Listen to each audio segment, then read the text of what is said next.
Hello, good morning. ಇವತ್ತು October 27.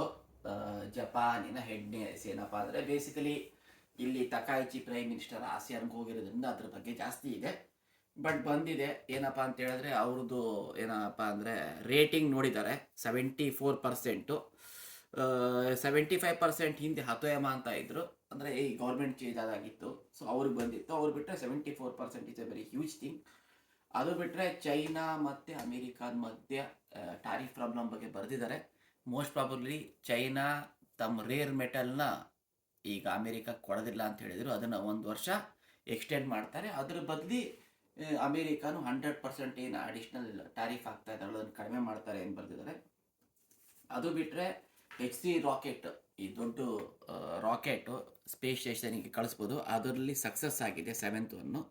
ಅದಾದಮೇಲೆ ಇನ್ನೊಂದೇನು ಅಂತಂದು ಹೇಳಿದ್ರೆ, ಪ್ಲಾಸ್ಟಿಕ್ ರೀಸೈಕಲಿಂಗ್ ಬಗ್ಗೆ ಇನ್ಮೇಲಿಂದ ಜಪಾನ್ನಲ್ಲಿ ಜಾಸ್ತಿ ಒತ್ತಡ ಮತ್ತು ರೂಲ್ಗಳು ಬರುತ್ತೆ. ಅದಾದಮೇಲೆ ನೋಡಿ, ಬರೆದಿದೆ, ಫೋಟೋ ಬಂದಿದೆ. ಟ್ರಂಪ್ ಅವರು ಆಸಿಯಾನ್ಗೆ ಹೋಗಿದ್ದಾರೆ.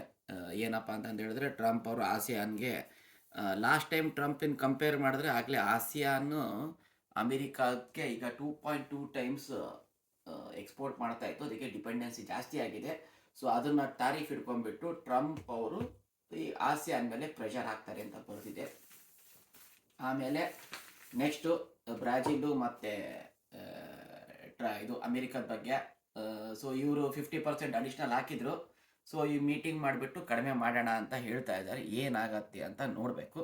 ಅದಾದಮೇಲೆ ಇನ್ನೊಂದೇನು ಅಂತ ಹೇಳಿದ್ರೆ, ರಷ್ಯಾ ಇಸ್ ಟೆಸ್ಟೆಡ್ ಅವ್ರದ್ದು ನ್ಯೂಕ್ಲಿಯರ್ ಮಿಸೈಲ್ ಅಲ್ವಾ, ನ್ಯೂಕ್ಲಿಯರ್ ಫ್ಯೂಲ್ಡ್ ಮಿಸೈಲು, ಒಂಥರ ಹೊಸದಿದು.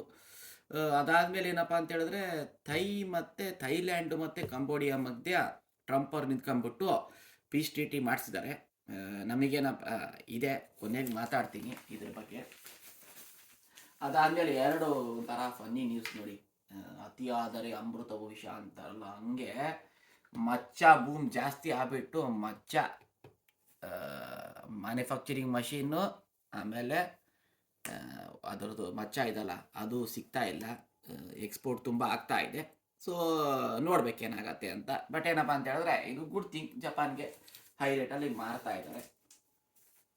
ಸೊ ಲಾಸ್ಟ್ ಏನು ಅಂತಂದು ಹೇಳಿದ್ರೆ ನೋಡಿ, ಜಪಾನ್ನಲ್ಲಿ ತರಕಾರಿಗಳು ಚೆನ್ನಾಗಿ ಬರೀತಾರೆ, ಆದರೆ ತರಕಾರಿಗಳು ಬೀಜ ಬರೀ 10% ಅಂತೆ. 90% ಎಕ್ಸ್ಪೋರ್ಟ್ ಆಗ್ತಾ ಇದೆ.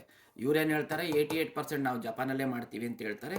ಇದರಲ್ಲಿದೆ ಸ್ವಲ್ಪ ಬರೆದಿದ್ದಾರೆ ಇಂಡಿಯಾಯಿಂದನೂ.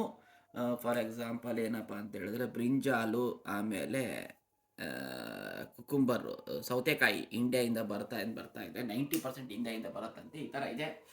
ಬಟ್ ನನಗೇನಿಸುತ್ತೇನು ಅಂತ ಹೇಳಿದ್ರೆ, ಹೈಲೈಟು ನೋಡಿ, ಆಸಿಯಾನ್ಗೆ ನಮ್ಮ ದೇಶ ಜಾಸ್ತಿ ಆ್ಯಕ್ಟಿವಿಯಾಗಿ ಪಾರ್ಟಿಸಿಪೇಟ್ ಮಾಡ್ತಾ ಇಲ್ಲ. ಕಂಬೋಡಿಯಾ ಮತ್ತು ಥೈಲ್ಯಾಂಡು ಒಂದು ಹಿಂದೂ ಟೆಂಪಲ್ ಮೇಲೆ ಈಗ ಜಗಳಾಡ್ತಾ ಇದ್ದಾರೆ. ಭಾರತ ಅಲ್ಲಿ ಹೋಗಿ ಆ್ಯಕ್ಚುಲಿ ಜಾಸ್ತಿ ರೋಲ್ ಪ್ಲೇ ಮಾಡಬೇಕಿತ್ತು. ನಾವು ಆಸಿಯಾನ್ನ ಬಿಟ್ಕೊಡ್ತಾ ಇದ್ದೀವಿ. ಆಸಿಯಾನ್ನ ಇನ್ನೂ ಭಾರತ ಹೋಗ್ಬಿಟ್ಟು ಇನ್ವಾಲ್ವ್ ಆಗಿ, ಅದು ನಮ್ಮ ಏರಿಯಾನೇ ಅದು. ಯಾಕಪ್ಪ ಅಂದರೆ culturally ASEAN is very very near to India. Hinduism Buddhism ಮೇಲೆಲ್ಲ ಹೋಗಿದೆ. ಸ್ವಲ್ಪ ನಮ್ಮ ಗೌರ್ಮೆಂಟ್ ಇನ್ನೊಂದು ಸ್ವಲ್ಪ ಕಷ್ಟಪಡಬೇಕು ಅನಿಸುತ್ತೆ. Thank you.